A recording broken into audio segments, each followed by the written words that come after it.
All right, let's jump right in. We're going to be talking about what is, without a doubt, one of the most incredible archaeological sites in the British Isles. It's this one single spot up in Shetland, Scotland, that holds a mind-boggling 4,000 years of human history, all layered one on top of the other. And this is it, Jarlshof. It kind of looks like an entire village just sunk into the landscape. And honestly, that's not far from the truth. We're talking about a continuous story that starts way back in the Bronze Age and doesn't wrap up until the 1600s. But here's the kicker. Its famous, epic-sounding name, it has almost nothing to do with its actual history. So yeah, that awesome Viking name, Jarlshof, which means Earl's Mansion, it's completely made up. It actually comes from the novelist Sir Walter Scott, who just popped it into his book The Pirate way back in 1821.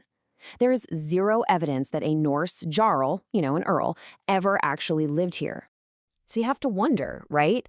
How in the world did a famous writer end up naming a place when its true, absolutely immense history was still completely hidden right under his nose?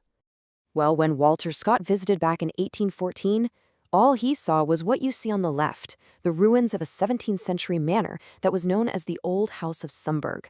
That's what he used as inspiration, calling it Jarlshof in his novel.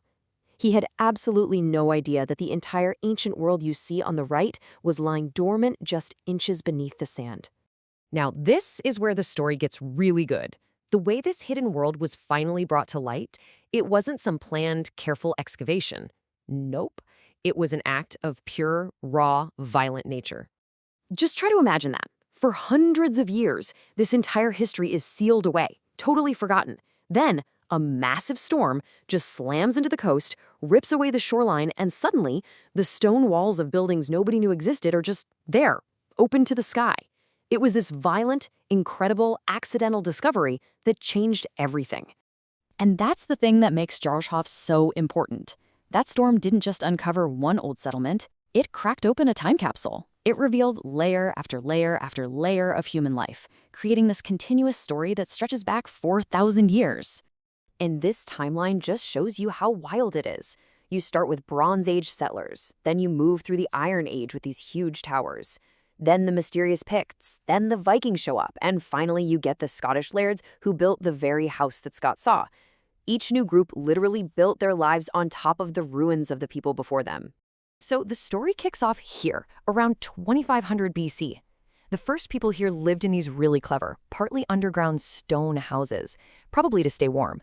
Archaeologists even found their workshop, their smithy, with broken clay molds they used for casting bronze swords and axes and knives. So right from the get-go, these were skilled people. Okay, so time moves on and the building style gets bigger. A lot bigger. In the Iron Age, they build a broch, a massive, hollow-walled stone tower that would have been over 40 feet high, just dominating the coastline. Then, hundreds of years later, in the Pictish period, people start reusing stones from that old, crumbling tower to build these amazing circular homes called wheelhouses. And here they are. I mean, just look at them. These are some of the best preserved wheelhouses you can find anywhere.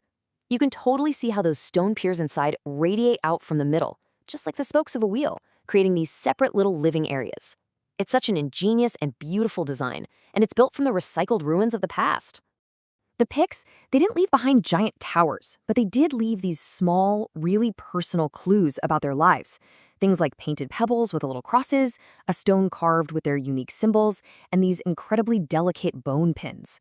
It's these tiny artifacts that give us this rare, intimate look into their art and their world. And now we arrive at the period that Jarlshof is most famous for, even with its made-up name. Now, we enter the Viking Age.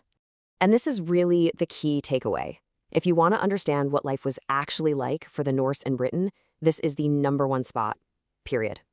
Excavations have uncovered an entire farmstead here, with the foundations of 7 different longhouses and tons of other buildings. It's an absolutely unparalleled window into their world.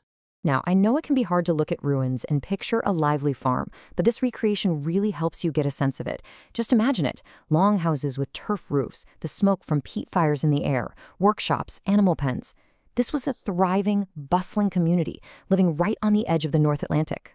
This table gives us a fantastic snapshot of their day-to-day lives. They were expert farmers and fishermen, pulling in deep-sea fish and raising livestock. They were also amazing artisans, making tools from local bog iron and weaving wool into cloth. And they definitely weren't isolated. Finding things like Irish-made harness mounts proves they were part of a huge trading network. 150. Just think about that number for a second. That's how many loom weights they found on this one site. That single number tells you almost everything you need to know about their economy. Sheep and wool weren't just a hobby. This was a massive industry for them, a huge part of their livelihood. So let's bring this incredible story full circle. After thousands of years of people living here, what's Jarlshof's legacy today? And what kind of challenges is it facing? Well, the final chapter of Jarlshof's long story is the very same building that started our story, that Laird's house Walter Scott saw. After it was abandoned in the late 1600s, the wind and the sand just took over, burying everything, until that one fateful storm. And this, right here, is the great, powerful irony of Jarlshof. The very same sea, the very same storms that ripped away the coast and gave us this unbelievable treasure. Well, that's now its greatest enemy. Coastal erosion is constantly eating away at the edges of the site. So we're left with this really tough question. The only reason we can see Jarlshof today is because of a destructive act of nature. And now we're in a constant race against that exact same force to preserve it. It really makes you wonder, in the long run, in the fight between history and the sea, who's ultimately going to win?